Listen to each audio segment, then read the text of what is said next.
How to fix Booking.com app crashing on your iPhone. So for that, first of all, you have to force close the application.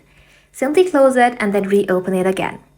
Now, if it still crashes, you can restart your iPhone. A restart can clear temporary software issues that may be causing the app to fail. Next, open up your App Store.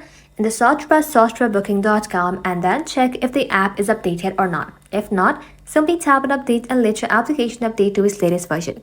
Once that's done, open up your settings, scroll down, tap on General, scroll down, tap on iPhone Storage, and in the search bar, you can search for Booking.com. Once you search for it, simply tap on Upload App, tap onto it one more time, and once that's done, simply tap on Reinstall.